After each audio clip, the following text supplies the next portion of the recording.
address you briefly in Croatian.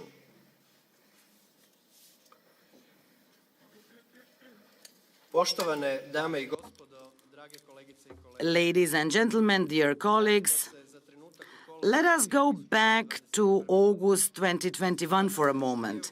Then, on the eve of the 30th anniversary of Ukrainian independence, 47 heads of states and government, as well as ministers and representatives of international institutions, gathered at the inaugural summit of the International Crimea Platform.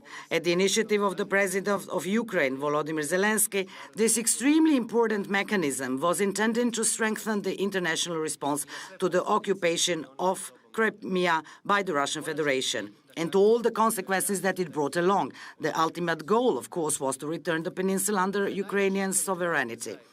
And while for most of the international community the message that Crimea is Ukraine is self-evident, in Moscow, in their typical manner, they call this initial summit the Witches' Sabbath. At the same time, we can now be sure of that, they were finalizing plans in order to occupy the rest of Ukraine, such as Crimea and parts of Donetsk and Lugansk. Everything under a new euphemism, the so-called special military operation. Half a year later, the Russian army marched into Ukraine with all its might, and a good part of the world stopped for a moment in disbelief.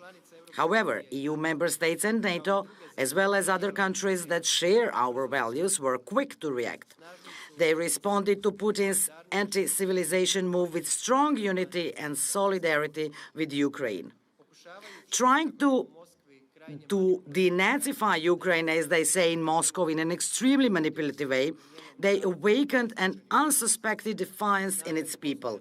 The strength and steadfastness of the Ukrainian people today is an object of admiration in the world. Ladies and gentlemen, allow me to say that the spirit of the Ukrainian people strongly reminds me of the spirit of the Croatian people from about 30 years ago. We also put our pride, patriotism and courage in the face of a military superior aggressor. That campaign, like today in Ukraine, was preceded by a thorough preparation of false narratives and manipulation of information by the great Serbian aggressor. We witnessed other similar patterns, from talking about the alleged threat of one's own minority and the need for their protection, to the violent establishment of separatist formations, from the grossest violation of international humanitarian law and the expulsion of people from their homes, to the terrible crimes we saw again this year in Mariupol, Irpin, and Bucha. For Croatian citizens, the destruction of Ukraine evoked memories of destruction in numerous Croatian cities, of inhumane crimes in Vukovar, Škabrnja, and other places. We will never be able to forget it. Bearing all this in mind, we should not be surprised by the special Croatian sensibility for the Ukrainian struggle, nor our desire to offer help, humanitarian, financial, technical, political, and in every other sense. However, today's international position of the Republic of Croatia clearly shows that even after the heavy suffering, it is possible to move forward strongly. Ladies and gentlemen, on February the 25th, the Croatian Parliament adopted the Declaration on Ukraine. In it, we confirmed our full support for the territorial integrity, sovereignty, and independence of Ukraine within its internationally recognized borders and condemned the Russian aggression in the strongest terms. We are doing this, after all, even today, by making our capacities available to our Ukrainian friends in the joint organization of this gathering. Dear colleagues, the continuation of Russian aggression provided this platform with a new momentum, although its strong emphasis remains on Crimea. Since February 24 this year, each of our gatherings is an opportunity to consider new, more effective joint tools of pressure on the Russian Federation. And the final goal is equally clear: for Russia to leave the territory that does not belong to it. The brutal Russian attack on Ukraine did not only have this, for them, unplanned effect.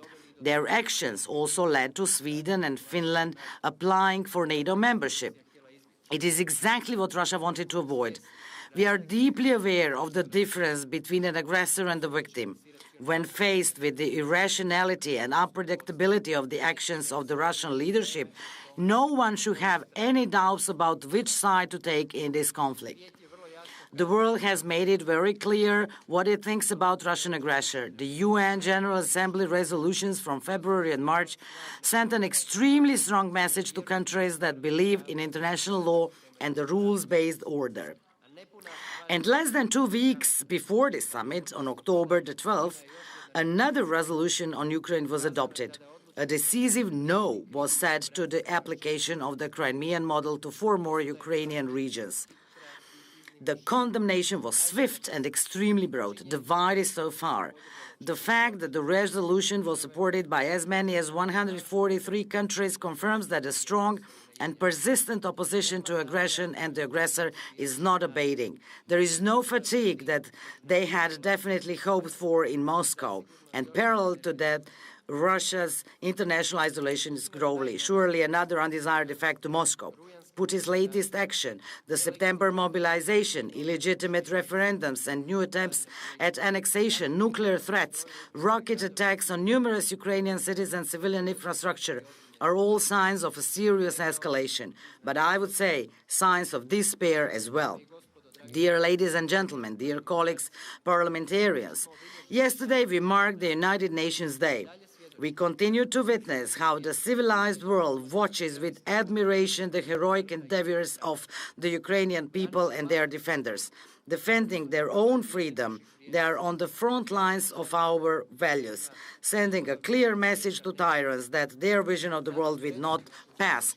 Therefore, committed to our common values, freedom, peace, democracy, rule of law, protection of human rights and fundamental freedoms, let's not falter in helping Ukraine on the way to final victory.